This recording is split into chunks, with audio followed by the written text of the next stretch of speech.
Okay, so our goal number one, it's totally reasonable that it still doesn't make a whole lot of sense to you, right? So the goal for us to understand that the brain is a complex system made up of smaller complex systems is probably pretty abstract to you. And that's totally okay.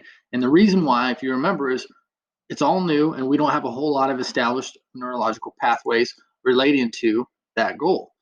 But we're going to try and build on some pathways that we already do have. So I'm going to switch brain to car because this statement is true for cars and trucks as well. So a car is a complex system made up of smaller complex systems, just like our brain, except bigger and a lot less complex than our brain is. Okay, so if you think about a car, it has obvious functions just like our brain, and it has less obvious ones. Okay, so the obvious ones, a car is supposed to go, stop, turn, etc. Okay, less obvious functions are the combustion that happens, the airflow that's needed, the electrical timing and the spark, temperature regulation, all those different things, right?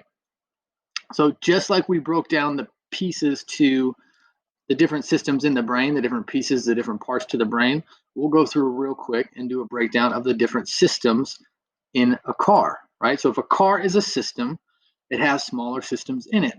So, for example, one, the braking system. A car has brakes, calipers, it has linkage, a brake pedal, brake fluid. Another system, the engine, which is actually made up of other systems. It's where air and fuel are mixed in the pistons and ignited by the spark. The explosions, the combustion, is what allows the power for the car to move. Another system that makes up the whole system of a car, the cooling system. So coolant is circulated through the engine block and the radiator to prevent overheating. Lubrication, oil is circulated to prevent the metals from breaking down.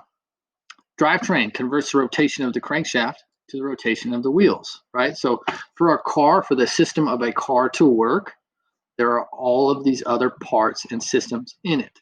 So that is how our brain is. It's the same. We have our brain, which has our obvious functions, but there are a lot of different pieces or parts that all have a different purpose. And together, they make up that overall system.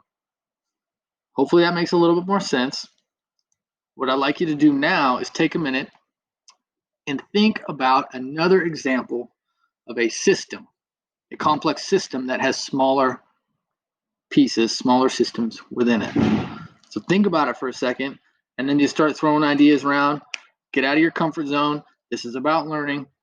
When you throw something out, it'll trigger something in somebody else's mind, and they'll be able to build on that. Okay? So different examples of systems that we are familiar with. Go. Go. Where's the stop button?